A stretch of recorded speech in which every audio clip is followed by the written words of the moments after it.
새벽 5시 30분 편의점 뒤편입니다. 쓰레기통 앞에 한 여자가 서 있어요. 48세 한지우, 손이 떨리고 있었어요. 주변을 두리번거립니다. 아무도 없어요.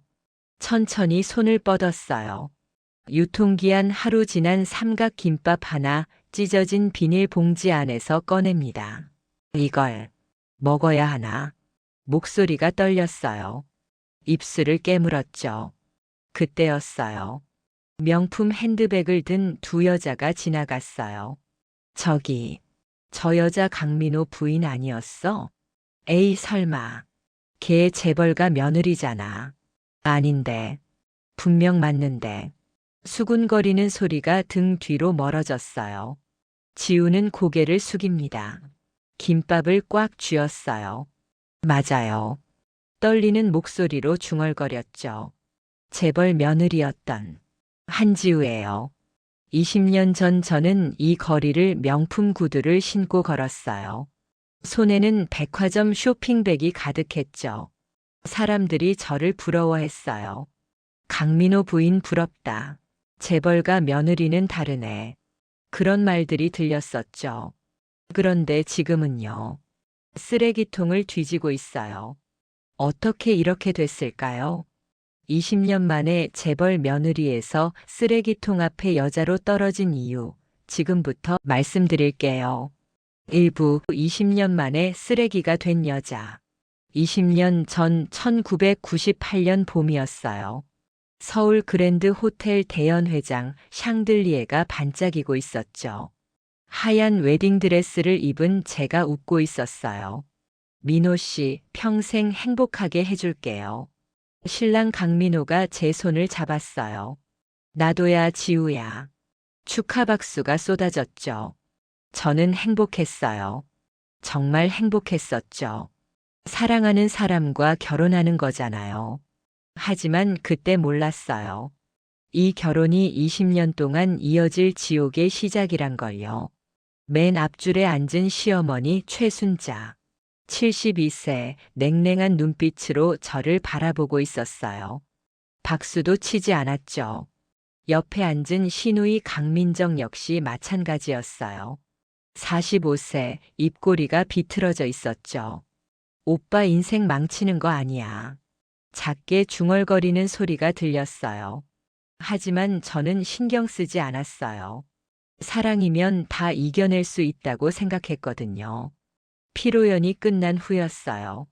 신부 대기실에서 저는 거울을 보고 있었죠. 그때 문이 열렸어요. 최순자가 들어왔어요. 문이 닫혔죠. 한지우. 목소리가 차갑게 제 이름을 불렀어요. 우리 집안 며느리는 말이야. 한 걸음씩 저에게 다가왔어요. 숨도 내 허락 없이 쉬지 못해. 저는 미소를 지으려 애썼어요. 어머님 열심히 하겠습니다. 열심히? 최순자가 코웃음을 쳤어요. 내 같은 평범한 집안 출신이 우리 집에 시집 온 게 얼마나 큰 행운인지 알아? 뺨을 때리는 말이었죠. 감사하게 생각하고 살아. 문이 쾅 닫혔어요. 저는 그 자리에 서 있었어요. 웨딩드레스가 갑자기 무겁게 느껴졌죠. 괜찮아. 사랑하니까. 스스로를 다독였어요. 이겨낼 수 있다고 생각했죠. 하지만 그건 착각이었어요. 결혼 2년 차 2000년이었어요. 새벽 5시에 알람이 울렸죠. 저는 벌떡 일어나야 했어요. 시어머니보다 먼저 일어나는 게 규칙이었거든요. 부엌으로 향했어요. 삼계탕을 끓이기 시작했죠. 어머님 아침상이었어요. 며느리. 위층에서 최순자의 목소리가 들렸어요. 네, 어머님. 계단을 뛰어 올라갔어요. 물이 미지근해. 다시 가져와. 죄송합니다. 다시 계단을 내려갔죠. 숨이 찼어요.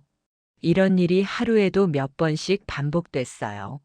결혼 7년 차 2005년이었어요. 아들 서준이가 태어났죠. 아들이네. 아들. 시어머니가 처음으로 기뻐하는 얼굴을 보였어요. 잘했어, 며느리. 등을 토닥여줬죠. 저는 눈물이 났어요. 드디어 인정받는 건가 싶었거든요. 하지만 그날 밤 병실로 들어온 최순자는 차갑게 말했어요. 서준이는 내가 키울 거야. 네. 내 같은 평범한 엄마 손에 키워서 평범하게 만들 순 없어. 하지만 제 아들인데요. 강가의 아들이지 내 아들이 아니야. 문이 닫혔어요. 제 품에 안긴 아기를 내려다봤죠. 눈물이 뚝뚝 떨어졌어요. 3년 후인 2008년 딸 지민이가 태어났어요. 딸이래. 시어머니의 얼굴이 굳었죠. 그래. 그리고는 돌아섰어요. 그게 전부였죠. 축하도 칭찬도 없었어요. 남편 민호는 병실에 와서도 핸드폰만 봤어요. 민호 씨. 응, 수고했어. 그게 끝이었죠. 2010년, 2015년, 2018년 세월이 흘렀어요. 저는 완벽한 며느리로 살았어요. 새벽 5시 기상, 시어머니 수발, 아이들 학원 픽업, 집안일, 시댁 행사, 명절 음식 준비. 쉬는 날은 없었죠. 남편은 점점 차가워졌어요. 요즘 회사 일이 바빠서 집에 늦게 들어왔고 때로는 들어오지 않았어요. 시누이 민정은 틈만 나면 트집을 잡았죠. 언니, 이 반찬 너무 짜요. 언니, 거실 먼지 좀 닦으세요. 언니는 맨날 집에만 있으면서 이것도 못해요? 저는 참았어요. 견뎠죠. 괜찮아. 우리 애들만 잘 크면 돼. 스스로를 다독였어요. 하지만 2018년 가을, 제 인생을 무너뜨릴 태풍이 몰려오고 있었어요. 2018년 10월 어느 날이었어요. 시누이 민정이 찾아왔죠. 언니, 이것 좀 봐요. 서류 뭉치를 제 앞에 내밀었어요. 이게 뭐예요? 회사 법인 카드 사용 내역이에요. 저는 눈을 크게 떴어요. 이거, 제 명의로 된. 언니가 회사 비자금 10억을 횡령했어요. 뭐라고요? 목소리가 떨렸죠. 저는 그런 적 없어요.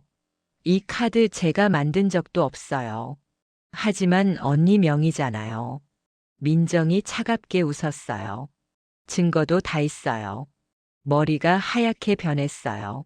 이건 누명이에요. 누명? 최순자가 거실로 들어왔어요. 며느리, 내가 우리 회사 돈을 빼돌렸어? 아닙니다, 어머님. 저는 정말 경찰에 신고해야겠어. 어머님, 저는 무릎을 꿇었어요. 제발 믿어주세요. 저는 정말 안 했어요. 믿어. 증거가 다 있는데? 최순자가 서류를 던졌어요. 서류들이 제 앞에 흩어졌죠. 은행 거래 내역, 법인 카드 사용 내역, 모두 제 명이었어요. 이건 누가 만든 거예요? 떨리는 손으로 서류를 집어들었어요. 민호 씨, 남편을 찾았죠. 민호가 들어왔어요. 민호 씨, 나 억울해. 내가 이런 적 없어. 민호는 눈을 마주치지 않았어요. 지우야. 목소리가 차갑게 제 이름을 불렀죠. 이혼하자. 심장이 멎는 것 같았어요. 뭐라고? 더 이상 너랑 살 수 없어. 민호 씨, 정신 차려. 이건 누명이야. 누명이든 아니든 이미 지쳤어. 지쳤다고. 제 목소리가 떨렸어요. 내가 20년을 당신 곁을 지켰는데, 그래서 고맙긴 한데. 민호가 고개를 돌렸어요. 이제 각자 길을 가자. 그리고는 방을 나갔죠. 저는 그 자리에 무너졌어요. 이게 무슨 일이지? 20년 동안 쌓아온 모든 것이 하루아침에 무너지고 있었어요. 2부 법원 계단에서 모든 걸 잃다. 2018년 11월 법원이었어요. 이혼 조정 심판이 열렸죠. 상대편 변호사가 서류를 제출했어요. 혼전 계약서입니다. 혼전 계약서? 저는 눈을 의심했어요. 저는 이런 거 쓴 적 없어요. 여기 당신 서명이 있습니다. 변호사가 서류를 보여줬어요. 분명 제 서명이었죠. 하지만 기억이 없었어요. 이건 위조예요. 위조를 주장하려면 증거를 제시하세요. 판사가 차갑게 말했어요. 증거 저한테는 없었죠. 혼전 계약서에 따르면 이혼 시 재산 분할은 영원입니다. 네. 귀를 의심했어요. 20년을 살았는데 영원이라고요? 계약서에 명시되어 있습니다. 가슴이 무너지는 것 같았죠. 그리고 상대편 변호사가 또 다른 서류를 냈어요. 정신감정서입니다. 정신감정서. 피고는 조현병 의심 증상을 보이고 있습니다. 뭐라고요? 저는 소리를 질렀어요. 저는 멀쩡해요. 감정 조절 장애, 피해 망상, 기억 장애. 변호사가 하나씩 나열했죠. 따라서 자녀 양육권은 원고에게 귀속됩니다. 세상이 무너졌어요. 서준이, 지민이, 눈물이 쏟아졌어요. 제발, 애들만은 아버님 손에 키우는 게 아이들에게 좋습니다. 판사가 판결을 내렸어요. 망치 소리가 울렸죠. 이혼 판결을 인정합니다. 저는 그 자리에서 쓰러졌어요. 20년 아무것도 남지 않았어요. 법원 계단이었어요. 저는 비틀거리며 걸어 나왔죠. 엄마, 아들 서준이가 달려왔어요. 19살 대학생이 됐더라고요. 서준아, 손을 뻗었어요. 엄마, 나 할머니 싫어. 엄마랑 살래. 서준아. 하지만 최순자가 서준의 팔을 잡았어요. 가자, 서준아. 할머니, 나요. 내 엄마는 정신병자야. 따라가면 안 돼. 거짓말이에요. 서준이가 소리쳤죠. 엄마는 아프지 않아요. 닥쳐. 최순자가 서준을 끌고 갔어요. 엄마. 서준의 목소리가 점점 멀어졌어요. 딸 지민이도 울고 있었죠. 17살이었어요. 엄마. 미안해. 지민아, 괜찮아. 엄마 괜찮아. 엄마가 아프다고 했어. 할머니가. 아니야, 엄마 안 아파. 건강해. 하지만 지민이도 끌려갔어요. 가자, 지민아. 민정이 지민의 손을 잡았죠. 이모 싫어요. 이모 말 안 들으면 엄마 더 아파져. 엄마. 지민의 목소리가 사라졌어요. 저는 계단에 주저앉았죠. 빈손이었어요. 20년 동안 쌓아온 모든 것, 남편도 돈도 집도 아이들도 모두 빼앗겼어요. 나는 이제 뭐지? 하늘을 봤어요. 비가 내리기 시작했죠. 그날 밤 갈 곳이 없었어요.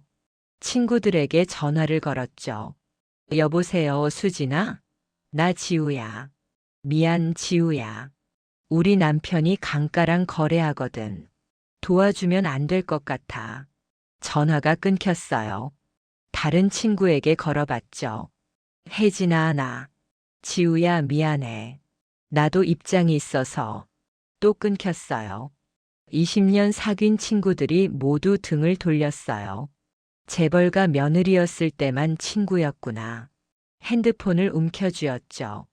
지하철 2호선 신림역 역사구석에 앉았어요. 차가운 바닥이었죠. 밤 11시 사람들이 지나갔어요. 아무도 저를 쳐다보지 않았죠. 새벽 1시 영무원이 다가왔어요. 여기서 주무시면 안 됩니다. 죄송합니다. 일어났어요. 어디로 가야 할까요? 24시간 카페에 들어갔어요. 아메리카노 한 잔 3,000원이었죠. 지갑에 남은 돈은 15,000원. 이게 전부였어요. 의자에 앉았어요. 눈물이 났죠. 소리 없이 흘렀어요. 어떻게 이렇게 될 수 있지. 2019년 5월 6개월이 흘렀어요. 저는 노숙자 쉼터에 있었죠. 2층 침대 딱딱한 매트리스였어요. 옆 침대에서 코 고는 소리가 들렸죠. 새벽 4시에 일어났어요. 폐지를 주어야 했거든요. 리어카를 끌었어요. 거리를 돌았죠. 아줌마, 여기 박스 좀 가져가세요. 가게 주인이 박스를 내줬어요. 감사합니다. 고개를 숙였죠. 3시간을 돌아다녔어요. 리어카가 가득 찼죠. 고물상으로 갔어요. 오늘 15km네요. 주인이 저울을 봤어요. 9,000원입니다. 지폐 한 장을 받았죠. 감사합니다. 하루 벌이 9,000원이었어요. 점심은 편의점 컵라면 1,500원이었죠. 오후 2시 식당 설거지 알바를 갔어요. 늦었네요, 1시. 주방장이 찌푸렸어요. 죄송합니다. 앞치마를 둘렀죠. 설거지를 시작했어요. 찬물에 손이 붉어졌죠. 예전엔 손톱 관리를 받았는데 이젠 손톱 밑에 때가 꼈어요. 6시간 일했어요. 허리가 끊어질 것 같았죠. 오늘 8만 원이요. 봉투를 받았어요. 감사합니다. 한 달이면 200만 원 정도였어요. 여기서 쉼터 비용 50만 원, 밥값 30만 원, 교통비 20만 원, 핸드폰 요금 3만 원. 남는 돈은 97만 원이었죠. 이걸로 원룸을 구해야 했어요. 부동산을 찾아갔어요. 월세 50에 보증금 500 어때요? 보증금 500은 너무 비싸요. 그럼 월세 70에 보증금 300? 그것도. 에휴, 도대체 얼마 있는데요? 지금 100만 원 있습니다. 100만 원? 부동산 사장이 코웃음을 쳤어요.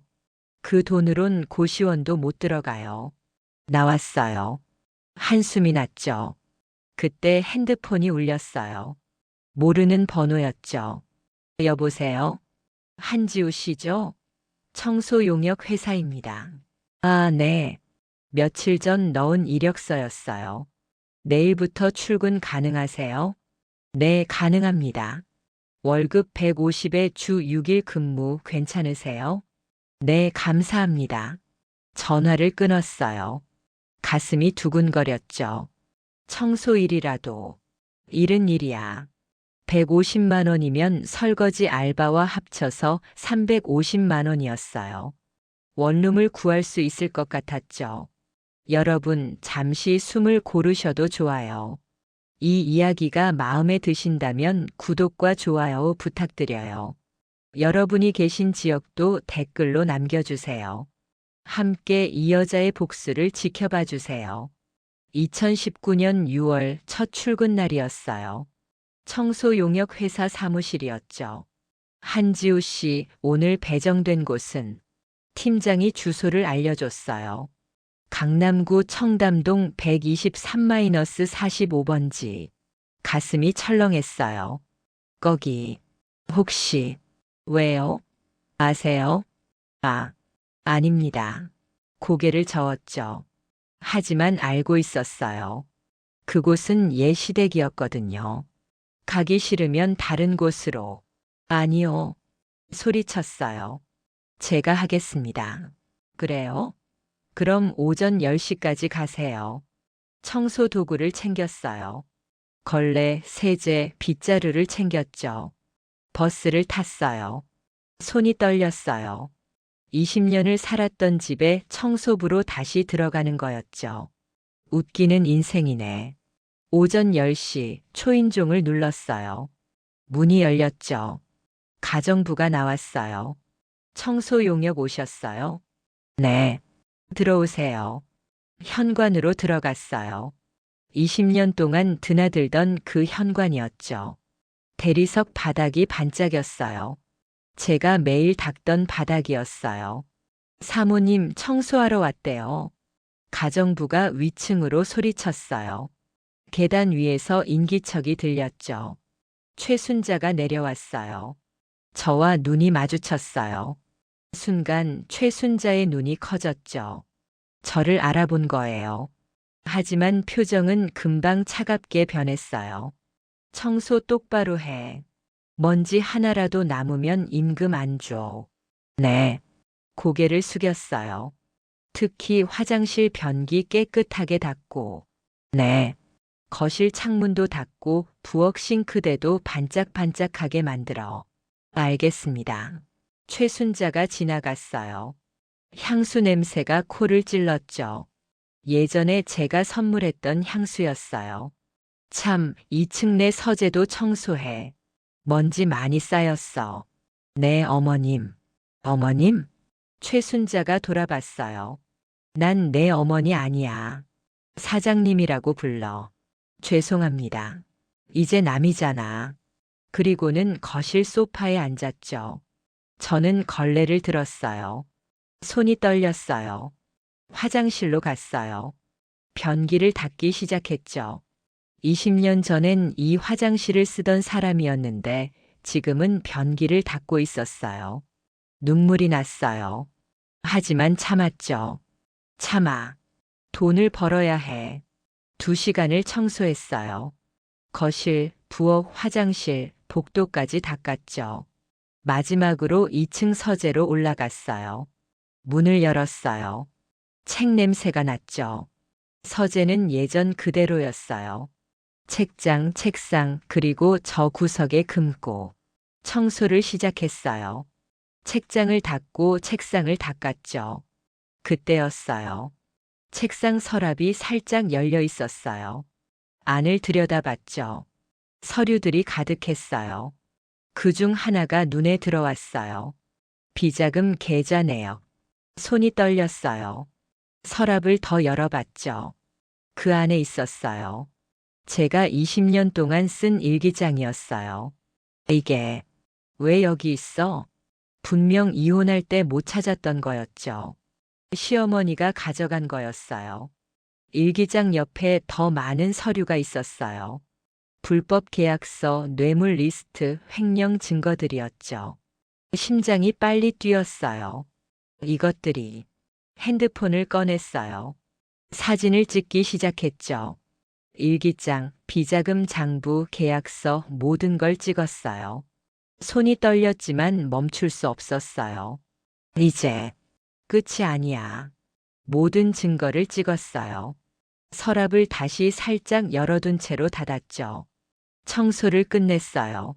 아래층으로 내려왔어요. 최순자가 거실에 앉아 있었죠. 다 했어? 네. 그럼 가봐. 네. 현관으로 향했어요. 신발을 신으면서 뒤를 돌아봤어요. 최순자가 TV를 보고 있었죠. 아무것도 모르고 있었어요. 밖으로 나왔어요. 문이 닫혔죠. 저는 핸드폰을 꺼내 사진들을 확인했어요. 모두 선명하게 찍혀 있었어요. 이제 시작이야. 버스 정류장으로 걸어갔어요. 20년 동안 당한 모든 것, 이제 갚아줄 시간이었어요. 쓰레기통을 뒤진 이유를 알려줄게. 버스를 타서 창밖을 봤어요. 시댁 저택이 점점 멀어졌어요. 진짜 쓰레기는 따로 있어. 3부 버려지지 않은 가치. 2019년 7월이었어요. 저는 노숙자 쉼터 식당에 앉아 있었죠. 핸드폰으로 증거 사진들을 보고 있었어요. 이걸로 뭘 할 수 있을까? 혼자서는 어려웠어요. 변호사 비용도 없었고 법을 잘 아는 것도 아니었죠. 그때였어요. 옆 테이블에 앉은 여자가 말을 걸었어요. 혹시 강민호 부인 아니셨어요? 고개를 들었죠. 40대 중반쯤 되어 보이는 여자였어요. 네, 저도요. 네, 재벌 며느리였어요. 박수진이에요. 그녀가 손을 내밀었어요. 악수를 했죠. 저는 회계사였어요. 시댁 회사 회계를 맡았다가 횡령 누명 쓰고 쫓겨났죠. 제 이야기와 똑같았어요. 증거는 다 조작됐고 재산은 한 푼도 못 받았어요. 저도 똑같아요. 2사람이 더 왔어요. 여기 자리 있어요? 한 명은 이혜진이라고 했어요. 변호사 출신이었죠. 시댁한테 당해서 변호사 자격까지 박탈당했어요. 다른 한 명은 김영미였어요. 저는 의사였어요. 시어머니가 의료사고를 조작해서 면허 취소시켰죠. 4명이 테이블에 둘러앉았어요. 모두 같은 처지였어요. 우리 같은 사람들이 많아요. 혜진이 말했어요. 재벌가는 며느리를 이용하다가 필요 없어지면 버려요. 그것도 아무것도 못 가지게 만들어서요. 법적으로 싸울 수 있나요? 제가 물었죠. 혼자서는 어려워요. 하지만 혜진이 우리를 둘러봤어요. 함께라면 가능해요. 함께? 네. 우리 모두 증거를 모아요. 그리고 한꺼번에 터트리는 거예요. 수진이 말했어요. 저는 회계 쪽 증거를 모을게요. 영미가 말했어요. 저는 의료 기록 조작 증거를 찾을게요. 저도 핸드폰을 꺼냈어요. 저는 이미 증거가 있어요. 사진들을 보여줬죠. 비자금 계좌, 불법 계약서, 뇌물 리스트. 세 사람의 눈이 커졌어요. 이건 대박이에요. 혜진이 말했어요. 이 정도면 검찰 고발 가능해요. 정말요? 네. 게다가 언론에도 제보할 수 있어요. 우리는 서로를 봤어요. 처음으로 희망이 보였죠. 우리 함께 싸워요. 혜진이 손을 내밀었어요. 한 명씩 손을 포겠어요. 복수 클럽 시작합니다.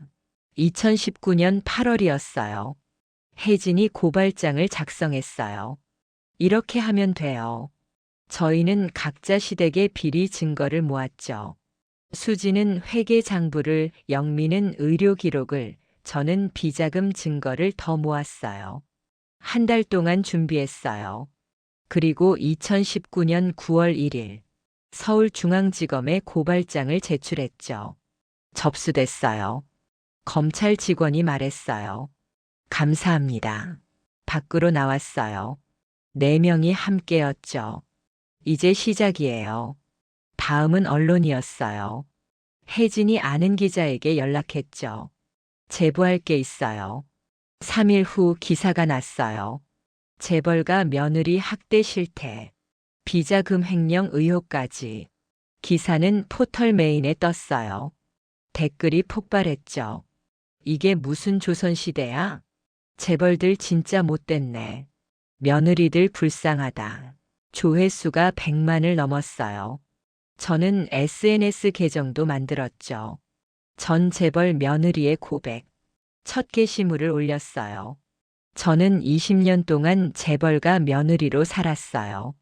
그리고 하루아침에 모든 걸 잃었죠.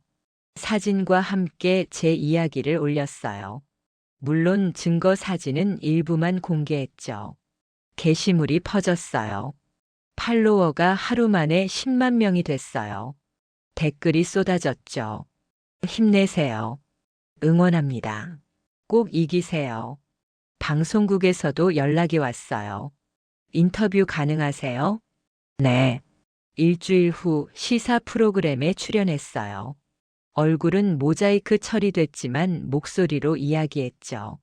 20년 동안 헌신했지만 하루아침에 쓰레기 취급당했어요. 지금은 어떻게 지내세요? 폐지를 줍고 설거지 알바를 하며 살아요. 재산 분할은요? 영원이에요. 위조된 혼전 계약서 때문이죠. 방송이 나간 후 더 큰 반향이 일었어요. 강가 주가가 떨어지기 시작했죠. 2019년 9월 중순이었어요. 시댁에서 연락이 왔어요. 최순자였죠. 당장 그만둬. 목소리가 떨리고 있었어요. 뭘요? 기자들한테 얘기하는 거. SNS에 올리는 거. 왜요? 사실인데요. 사실이 아니야. 최순자가 소리쳤어요. 내가 거짓말하는 거잖아. 증거가 있어요. 제가 차분히 말했죠. 비자금 계좌, 불법 계약서, 뇌물 리스트. 다 있어요. 그게 어떻게? 최순자의 목소리가 작아졌어요. 어머님 서재에서 찾았어요. 청소하러 갔을 때요. 침묵이 흘렀죠. 내가 감히요? 20년 동안 참았어요. 이제 참지 않을 거예요. 전화를 끊었어요. 손이 떨렸지만 기분은 좋았죠. 다음 날 시댁에서 변호사를 보냈어요. 명예훼손으로 고소하겠습니다. 하세요. 혜진이 대답했어요. 저희도 변호사 있어요. 그리고 증거도 충분하고요. 증거가 불법 취득 아닙니까? 청소하다가 우연히 발견한 건데요. 변호사가 말문이 막혔죠. 법정에서 봅시다. 혜진이 차갑게 말했어요. 변호사가 나갔어요. 이제 진짜 싸움이 시작됐어요. 혜진이 말했죠. 준비됐어요? 저는 고개를 끄덕였어요. 물론이죠. 2019년 10월이었어요. 저는 친정집을 정리하고 있었어요. 어머니가 돌아가신 지 1년이 지났거든요. 집은 비어 있었죠. 먼지가 쌓여 있었어요. 방을 하나씩 정리했어요. 어머니 방에 들어갔죠. 옷장을 열었어요. 옷들이 걸려 있었어요. 옷들을 꺼내다가 뭔가 딱딱한 게 손에 잡혔어요. 작은 금고였죠. 이게 뭐지? 금고를 꺼냈어요. 비밀번호가 필요했죠. 어머니 생일을 눌러봤어요. 열렸어요. 안에 서류들이 있었죠. 하나씩 꺼내봤어요. 유언장이 맨 위에 있었어요. 내 딸 한지우에게. 아버지 필체였어요. 아버지는 제가 중학생 때 돌아가셨죠. 유언장을 펼쳤어요. 읽기 시작했어요. 손이 떨리기 시작했죠. 이게 무슨 유언장에는 충격적인 내용이 적혀 있었어요. 아버지는 평범한 회사원이 아니었어요. 대기업 2대 주주였죠. 이름을 숨기고 살았던 거예요. 아버지가 재벌이었어? 유언장을 계속 읽었어요. 내가 가진 주식 전부를 딸 지우에게 상속한다. 금고 안에 주식 증서가 있었어요. 꺼내봤죠. 대형기업 계열사 주식들이었어요. 가치를 계산해 봤어요. 손이 떨렸죠. 500억이 넘었어요. 이게 진짜야? 주저앉았어요. 20년 동안 가난하다고 생각하며 살았는데 아버지는 이런 재산을 남겼던 거예요. 왜 어머니는 말하지 않았을까요? 어머니의 일기장도 금고 안에 있었어요. 펼쳐봤죠. 지우가 재벌가에 시집가서 행복해 보였다. 이 돈을 주면 오히려 불행해질까봐 숨겼다. 눈물이 났어요. 엄마. 어머니는 제 행복을 바랐던 거예요. 하지만 시댁은 저를 불행하게 만들었죠. 일어났어요. 핸드폰을 꺼내 혜진에게 전화했어요. 혜진아, 큰일이야. 무슨 일이에요? 나 가난하지 않았어. 2019년 11월이었어요. 검찰이 움직이기 시작했죠. 강가 회사에 압수수색이 들어갔어요. 검찰입니다. 직원들이 놀라 뛰쳐나왔어요. 최순자는 회사에 있었죠. 무슨 짓이에요? 비자금 조성 혐의로 압수수색 영장을 집행합니다. 서류들이 압수됐어요. 컴퓨터도 다 가져갔죠. 저는 TV 뉴스로 그 장면을 봤어요. 강가그룹, 비자금 조성 의혹, 검찰 압수수색, 기사가 계속 쏟아졌어요. 주가는 더 떨어졌죠. 일주일 후 최순자가 검찰에 소환됐어요. 최순자 씨, 비자금 조성 사실을 인정하십니까? 아닙니다. 하지만 증거가 있습니다. 검사가 서류를 보여줬어요. 제가 찍은 사진들이었죠. 최순자의 얼굴이 하얗게 변했어요. 이건 어떻게 며느리분이 제보하셨습니다. 그 여자가 최순자가 이를 갈았어요. 조사는 10시간이나 이어졌어요. 결국 구속영장이 청구됐죠. 탈세 및 비자금 조성 혐의. 법원은 영장을 발부했어요. 구속 타당. 최순자는 수갑을 차고 호송됐어요. 카메라 플래시가 터졌죠. 저는 그 뉴스를 보며 울었어요. 20년 만에 복수였죠. 신우이 민정도 구속됐어요. 사기죄와 문서 위조죄였어요. 남편 민호는요? 회사가 파산하면서 길거리에 나앉았어요. 어떻게 이럴 수가. 민호가 중얼거리는 모습이 뉴스에 나왔죠. 저는 화면을 봤어요. 이제 알겠어? 진짜 쓰레기가 누군지. 2019년 12월이었어요. 저는 새 오피스텔로 이사했어요. 500억의 주식을 상속받고 당장 일부를 현금화했죠. 더 이상 폐지를 줍지 않아도 됐어요. 설거지도 하지 않아도 됐죠. 하지만 일은 계속했어요. 전 재벌 며느리 법률 상담소를 열었거든요. 혜진, 수진, 영미와 함께였죠. 같은 처지의 여성들을 도와줘요. 사무실 간판을 달았어요. 상담 신청이 쏟아졌어요. 저도 도와주세요. 저도 시댁한테 당했어요. 매일 10명씩 상담했죠. 그날도 상담을 끝내고 퇴근하려던 참이었어요. 문이 열렸어요. 엄마. 서준이었어요. 1년 만이었죠. 서준아. 눈물이 났어요. 서준이 달려와 안겼어요. 엄마 미안해. 할머니 말만 믿었어. 괜찮아, 괜찮아. 머리를 쓰다듬었죠. 엄마가 아프지 않다는 거 알았어. 할머니가 거짓말했다는 것도. 이제 알면 됐어. 지민이도 들어왔어요. 엄마. 지민이도 울고 있었죠. 미안해, 엄마. 나도 몰랐어. 세 사람이 안았어요. 오랜만에 느끼는 온기였죠. 우리 이제 함께 살자. 응, 엄마. 그날 저녁 세 사람이 함께 밥을 먹었어요. 치킨을 시켰죠. 엄마 할머니가 구속됐다며? 서준이 물었어요. 응, 잘 됐어. 할머니 진짜 나빴어. 복수한 거야? 지민이 물었죠. 복수라기보다는 정의를 찾은 거야. 멋있어, 엄마. 지민이 웃었어요. 오랜만에 보는 딸의 웃음이었죠. 행복했어요. 2020년 12월이었어요. 법률 상담소는 잘 운영되고 있었어요. 1년 동안 300명이 넘는 여성을 도왔죠. 많은 사람이 시댁과 싸워 이겼어요.